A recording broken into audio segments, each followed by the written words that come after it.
nouvelle session d'information sur la DRTV Internationale. Soyez les bienvenus. Tout de suite, les titres.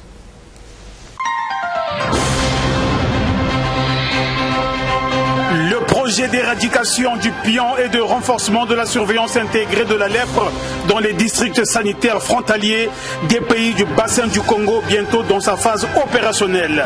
Un atelier de lancement du dit projet a eu lieu ce mercredi à Brazzaville. Et puis, initiation du programme conjoint sur l'amélioration des services sociaux de base de la population autochtone. Durant 2 ans, les peuples autochtones de la Lékoumou vont voir leurs conditions de vie se moderniser. Voilà tout pour le sommaire.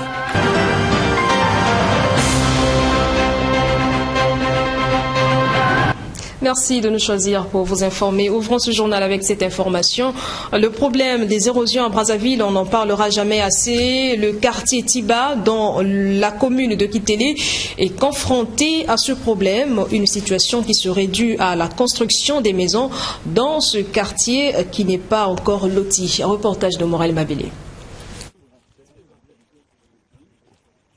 Ce quartier de Diri, communément appelé quartier Tiba, est menacé de disparaître avec les érosions qui avancent à pas de géant.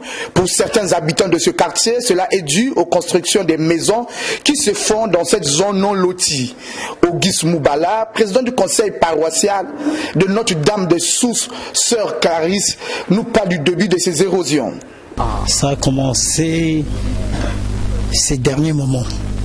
Les érosions les plus graves, ça a commencé de ces derniers moments.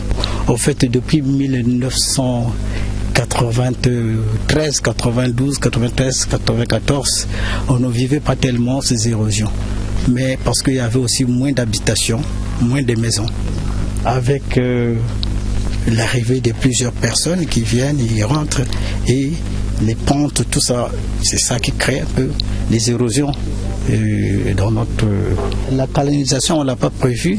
Ça, on peut directement condamner au départ les propriétaires fonciers parce que quand ils étaient devant tout ça, ils se sont précipités et l'idée de canaliser est venue après. Et ça se fait progressivement selon les terrains. Le cri de cœur, c'est l'arrivée au fur et à mesure des responsables, l'arrivée au fur et à mesure les communautés chrétiennes et tous ensemble, nous conjuguons les efforts pour redresser ces erreurs-là.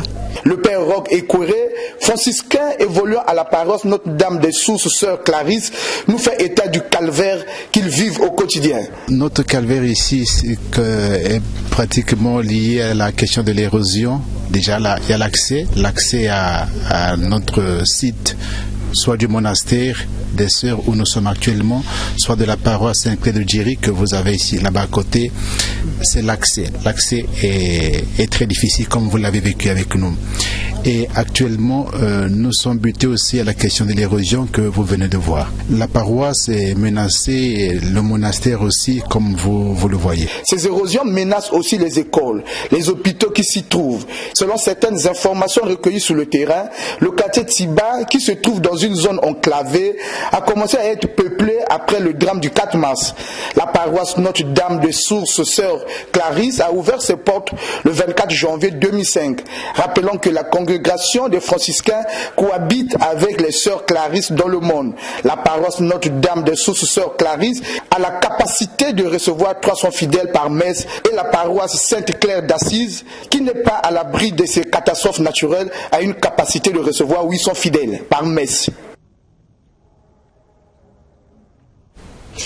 Bientôt, l'opérationnalisation du projet d'éradication du pion et de renforcement de la surveillance intégrée de la lèpre dans les districts sanitaires frontaliers des pays du bassin du Congo. Ce matin déjà, un atelier de lancement du dit projet a eu lieu à Brazzaville dans le but de permettre aux différents acteurs impliqués dans la lutte contre ces deux maladies de se l'approprier. Bernadette Sitou pour le compte-rendu. Parmi les problèmes de santé publique auxquels la République du Congo est confrontée, il y a le pion et la lèpre, deux maladies tropicales négligées. C'est dans ce contexte que le projet éradication du pion et de renforcement de la surveillance intégrée de la lèpre dans les districts sanitaires frontaliers des pays du bassin du Congo a été élaboré il y a 2 ans. Objectif, lutter contre ces deux maladies qui touchent essentiellement les départements de la Likwala et de la Songa et aller ainsi vers leur éradication totale. Le docteur Axel Alumba, directeur du programme national de lutte contre la lèpre et le pion, nous parle des résultats attendus. Le projet, qui est un projet triennal, vise donc à apporter davantage de ressources, à renforcer le système de santé au niveau des départements qui sont concernés, particulièrement les sanitaires, à sensibiliser les populations et à procéder à la distribution du médicament qui permettra d'éradiquer ces maladies et de renforcer la surveillance contre également la surveillance de ces maladies tropicales négligées. Cette rencontre a connu la participation des spécialistes venus du Gabon, de la RCA, du Cameroun, de l'OMS et des responsables des districts sanitaires des départements de la Sanga et de la Likwala. Elle aboutira à l'élaboration des stratégies spécifiques visant à traiter et renforcer la surveillance clinique et biologique de ces deux pathologies. Vous avez là donc reconnu le timbre vocal de Christelle Ngakoso. Le pion et la lèpre sont deux maladies infectieuses qui touchent la peau. Après étude, plusieurs nouveaux cas de pion et de lèpre ont été enregistrés en République du Congo. Et les localités les plus touchées par ces pathologies sont Ifondo, Iliele, Betou et Wesso. Alors à la question de savoir pourquoi appelle-t-on le pion et la lèpre maladie tropicale négligée, le docteur Axel Alumba, directeur du programme national de lutte contre le pion et la lèpre, explique ici. Maladie négligée parce que ce sont des maladies qui ne tuent pas beaucoup. Et comme elles ne tuent pas beaucoup, on n'en parle pas beaucoup malheureusement. Elles ne tuent pas beaucoup mais elles sont invalidantes. Elles sont mutilantes. Elles rendent handicapés, invalides et parfois de façon permanente. Et comme elles sont surtout fréquentes dans les zones où il y a un faible développement sanitaire, il y a donc moins de visibilité. C'est pour ça qu'elles sont catégorisées ou qualifiées de maladies tropicales négligées.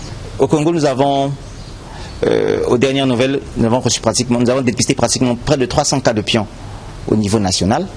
Les départements de la Likwala et la Songa sont les plus endémiques, avec une prévalence qui est très très importante, qui avoisine, je pense, 40 cas pour 100 000 habitants. Donc c'est quand même pas mal. Pour ce qui est de la lèpre, c'est tout à fait important également, avec toujours le même département concerné, avec près de 497 nouveaux cas, avec une incidence qui dépasse les 8 cas pour 10 000 habitants. Et puis cette nouvelle en bref, le ministère de la Santé et de la Population annonce sa désolation suite à l'incident survenu dans la nuit du 16 au 17 février au CHU. Un court-circuit est survenu dans les services de soins intensifs, pédiatriques et de néonatologie, endommageant ainsi le circuit électrique. Le ministère de la Santé porte donc à la connaissance du grand public et des animateurs des formations sanitaires périphériques que le CHU Brazzaville n'est pas actuellement en capacité de recevoir des nouveaux-nés ou des enfants malades dans les services des soins intensifs, pédiatriques et de néonatologie. Toutefois, les dispositions ont été prises pour les cas graves d'enfants malades. Les formations sanitaires doivent référer les patients prioritairement à l'hôpital spécialisé Mère-Enfant Blanche Gomez.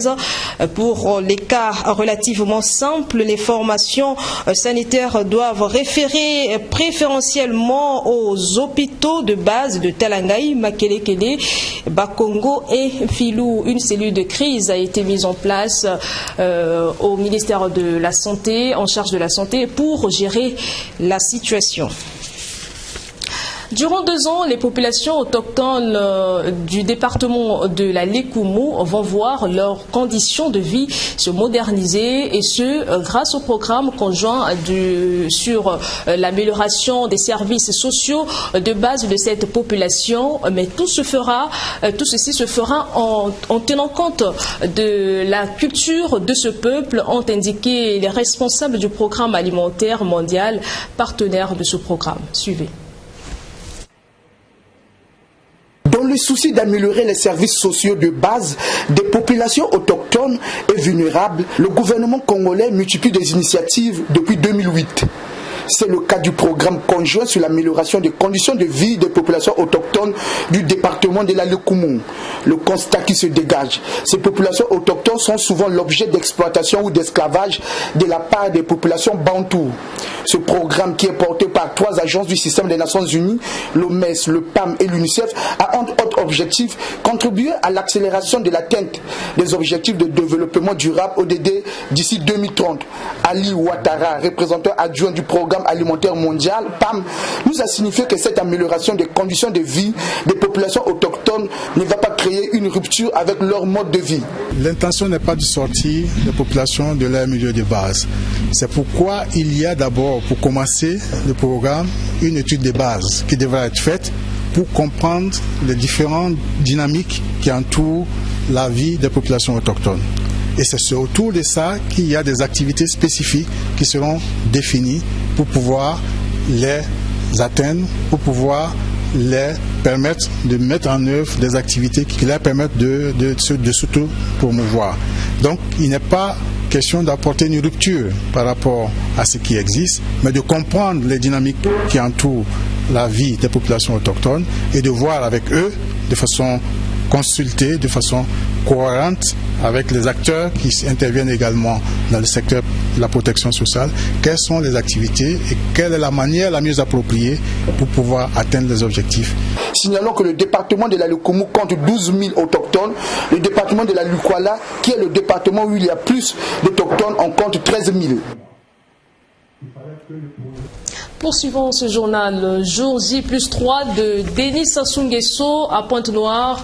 Pour ce mercredi, le président de la République était au port autonome de Pointe-Noire pour double activité combinée dans un programme, l'inauguration des nouveaux quais du port autonome de Pointe-Noire et l'inauguration de l'unité industrielle de la Société des Grands Moulins du Phare. Concernant les nouveaux quais, c'est une inauguration qui va augmenter les capacités opérationnelles du port autonome de Pointe-Noire, et ceux qui étaient au port ont même assisté à l'accostage d'un navire de grande capacité. Reportage de Giscard Bangou depuis Pointe-Noire.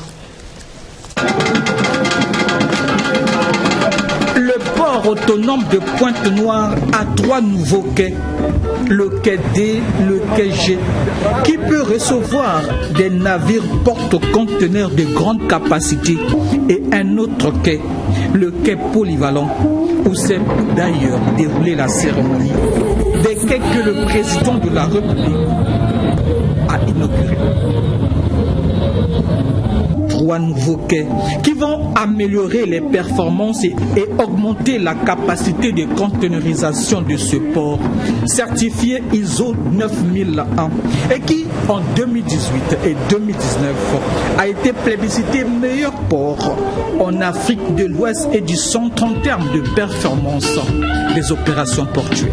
La mise en service de ce quai spécial permettra au port de faire face à la forte demande observée ces dernières années pour le traitement, entre autres, des minerais de fer, de phosphate, de clinker, de charbon et de gypse. Il servira par ailleurs pour l'accueil sans attente en rade des navires céréaliers du complexe agroalimentaire de la société Grand Moulin du Phare. C'est le directeur général du port autonome de Pointe-Noire, quand il faisait son discours de présentation des infrastructures. La mise en service des 3 quais va réduire les délais d'attente des navires en rade. Cette attente pouvait atteindre 3 semaines. Il y a encore quelques mois, c'était un manque à gagner. Désormais, l'attente des navires ne dépassera pas les 24 heures. D'ailleurs, au moment de la cérémonie, le navire Mars Chikong, un navire de grande capacité, abordait le chenal et s'apprêtait à accoster. Sa longueur, 332 mètres, et il transporte 8400 conteneurs, dont une partie ira à Matadi, à Kinshasa en RDC, à Douala au Cameroun et quelques pays en Afrique de l'Ouest. Denis Sassou Nguesso a fait fait le déplacement du quai G où accostait le navire et suivait cet accostage sous les explications du commandant du port, le capitaine de vaisseau, Alain Kwa Ngolo. Tout à l'heure, logiquement, au bout de 10-15 minutes, on devait voir l'accostage de ce navire. Il a à bord 8400 TU containers. 8400. Celui-ci a 8400 containers. Et là, et aujourd'hui, à la performance de Congo terminal, pour ce qu'il y a à faire, effectivement, au bout de 24 heures, on a terminé le plié, il est reparti. Au bout de 24 heures, la container va décharger tout ce qui est prévu pour le port de Pointe-Noire et il sera reparti. Le Congo, pays de transit, s'est réjoui pour ce pari. Mais le port ne pourra vivre en autarcie. Fidèle Dimou Boussé. Comme le port ne peut vivre en autarcie, reste donc à améliorer les autres maillons de la chaîne, que sont notamment le rail et le fleuve, pour une approche multimodale des transports. Confiant dans la sagacité de son Excellence, Monsieur le Président de la République, à vaincre les épreuves les plus difficiles. Je suis persuadé que la bataille de la réhabilitation du CFCO sera gagnée. En attendant, on a tous contemplé ce grand navire accosté. Mais attention, il n'est pas le plus long navire qui accoste au port autonome de Pointe-Noire. Le plus long navire qui y a accosté mesurait 335 mètres.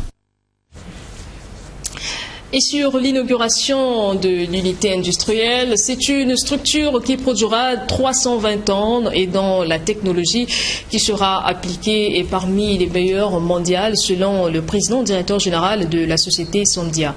Regardez. Nous voici réunis. C'est le ministre d'État Gilbert Ondongo qui a véritablement fixé les esprits sur l'unité industrielle. Par ici vont se développer, à compter de ce jour, 3 industries. L'industrie de transformation du blé en farine, l'industrie de transformation du maïs en grits, l'industrie de production d'aliments de bétail. Avant d'ajouter, ici, on produira la farine pour satisfaire les besoins alimentaires des Congolais en produits de boulangerie et de pâtisserie. Ici, on produira du grits demandé par les brasseries installées au Congo afin qu'elles fabriquent de la bière congolaise. Ici, on consommera et donc on achètera en grande quantité le maïs produit par les agriculteurs congolais qui sera l'un des principaux intrants du complexe. On produira aussi ce dont les éleveurs ont besoin pour nourrir d'autres Congolais en produits carnés et protéinés, a aussi rappelé le ministre d'État Gilbert Ondongo. Cette unité va aussi réduire la dépendance d'importation des aliments. Le Congo dépense chaque année de centaines de milliards pour nourrir les Congolais. C'est le président de la République, Denis Sassou Nguesso, qui a coupé le ruban symbolique avant de procéder à la visite de l'unité industrielle. L'unité industrielle est aussi un exploit technologique. Le PDG de Sondia l'a dit quand il a pris la parole. Pendant cette crise économique dure, nous avons trouvé l'énergie, la volonté commune de construire et d'innover. C'est le moulin le plus abouti technologiquement aujourd'hui au monde. L'unité industrielle de la Société des Grands Moulins du Phare produira 320 tonnes jour et les travaux ont coûté 20 milliards de francs CFA.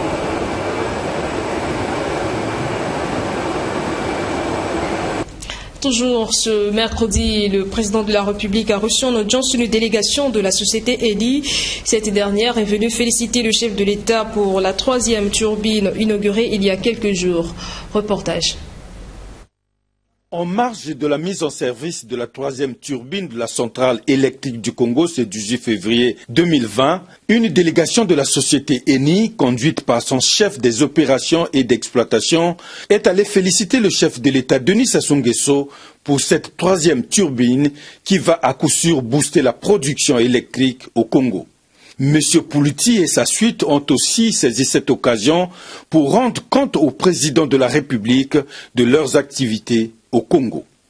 Pour le ministre des Hydrocarbures Jean-Marc Tister Chikaya, également présent à cette audience, les sujets se rapportant aux champs pétroliers Marine 12 et Néné ont été au cœur de la rencontre. Avec la société Eni, il s'agit là donc de dossiers, on va dire, quotidiens sur l'amont pétrolier, le champ de Néné, de Marine 12, les conventions d'établissement, la sécurisation et la stabilisation des investissements que garantissent donc la République du Congo à nos partenaires et bien entendu rendre compte de ce qu'ils font au président de la République dans le secteur pétrolier, huile et gaz. Juste après, Denis Sassou Nguesso a reçu en audience le vice-président de la société pétrolière russe Lukoil. Ivan Romanovski est allé lui aussi faire part au chef de l'État des perspectives de cette société au Congo. Il était question des nouvelles initiatives de la société pétrolière russe qu'on va réaliser dans l'avenir. La réaction du président a été très positive. On a fait un rapport de ce qui a été fait et ce que la société Lukoil prévoit de faire dans l'avenir. Ces deux audiences dont le point central a été l'exploitation du pétrole au Congo est bien le témoignage de ce que l'or noir représente jusqu'à nouvel ordre un facteur de développement économique du Congo.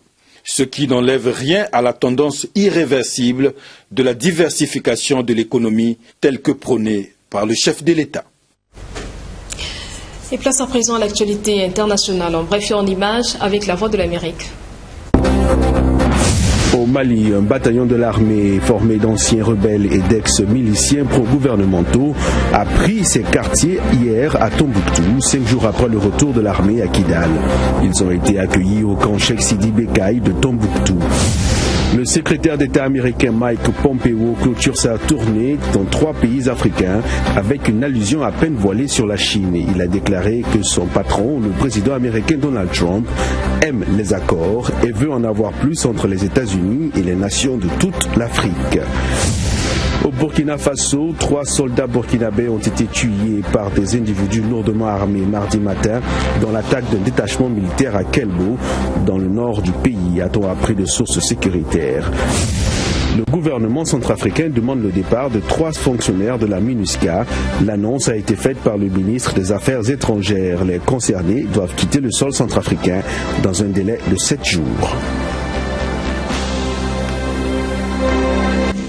En sport, le champion d'Afrique de kickboxing full contact Guindjera Moussa est arrivé à Brazzaville hier et celui-ci est venu prendre part au séminaire international de kickboxing qui va démarrer demain jeudi dès sa descente de l'avion à l'aéroport international de Maya.